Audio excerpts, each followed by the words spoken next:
Assalamualaikum semuanya. Balik lagi nih di channel aku. Di video kali ini, aku mau nyeritain tentang salah satu hantu cantik dari Indonesia nih.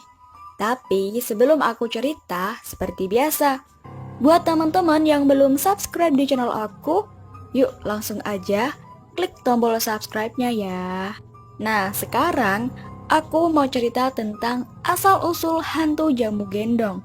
Sesuai namanya nih, konon dulu dia adalah seorang tukang jamu gendong. Hantu yang terkenal cantik dan seksi ini katanya sering mengganggu orang-orang saat beronda malam, terutama mengganggu kaum laki-laki. Konon hantu ini juga masih sering berkeliling seperti berjualan jamu di malam hari. Dengan paras yang menggoda, hantu ini menawarkan jamu pada orang-orang.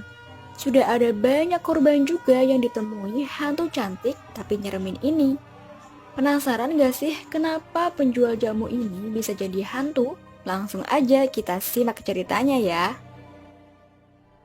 Jadi ceritanya, konon hantu ini berasal dari Yogyakarta.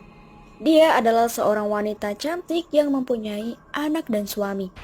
Sehari-harinya, dia bekerja sebagai ibu rumah tangga. Suaminya bekerja sebagai tukang bangunan.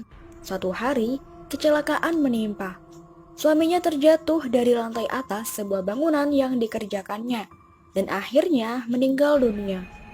Wanita itu hidup berdua bersama anaknya yang masih kecil. Dia harus bekerja keras untuk membiayai kebutuhan. Lalu dia memutuskan untuk merantau ke Jakarta dan berharap bisa mendapatkan pekerjaan. Karena di Jakarta dia masih menganggur, wanita itu mencoba untuk membuat dan menjual jamu resep turun-temurun dari ibunya.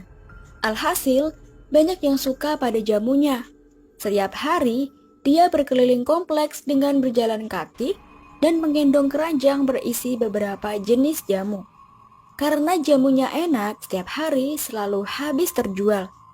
Di samping itu, wanita ini juga ramah pada semua orang, sehingga banyak yang suka. Paras cantik dan seksi juga mengundang para lelaki untuk sekedar meminum jamu.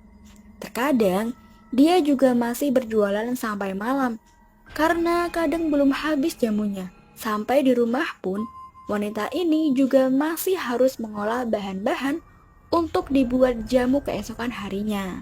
Suatu hari, wanita ini pulang dari jualan jamu hingga larut malam. Karena kebetulan hari itu lumayan sepi. Dia berjalan sendirian sambil menenteng ember berisi air bekas cucian gelas. Di sepanjang jalan pun, banyak yang menawarkan boncengan. Tetapi dia menolak. Gak sedikit juga banyak abang-abang yang menggodanya. Sampai di suatu jalan yang sepi, tiba-tiba dia disamperin sama dua orang laki-laki yang sedang mabuk minuman keras. Wanita itu langsung lari. Tetapi apa daya, tangannya langsung ditarik. Dia dibawa ke semak-semak dan diperkosa. Agar tidak ketahuan, kedua lelaki itu membunuhnya dan meninggalkan jasadnya begitu saja. Sejak saat itulah arwahnya tidak ikhlas dan terus bergantayangan menghantui setiap laki-laki. Karena arwahnya tidak tenang, dia terus menampakkan dirinya seolah-olah sebagai penjual jamu beneran. Sudah banyak korban yang dihantui. Ada sebuah kisah seseorang yang pernah bertemu hantu jamu gendong ini. Jadi ceritanya, ada seorang satpam yang tengah melindungi salah satu bank swasta. Dia sempat berjumpa dengan hantu jamu gendong pada malam hari.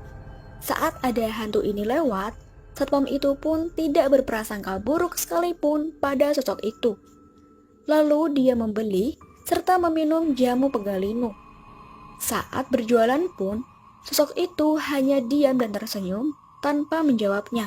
Dia kembali sebentar untuk mengambil dompetnya. Setelah balik lagi ke tempat tadi, tuang jamunya udah hilang. Serta yang ditemukan satpam itu, dia melihat segelas jamu yang berisi darah. Nah, itu dia cerita tentang si hantu jamu gendong. Aduh, ngeri ya. Thanks for watching and see you next time.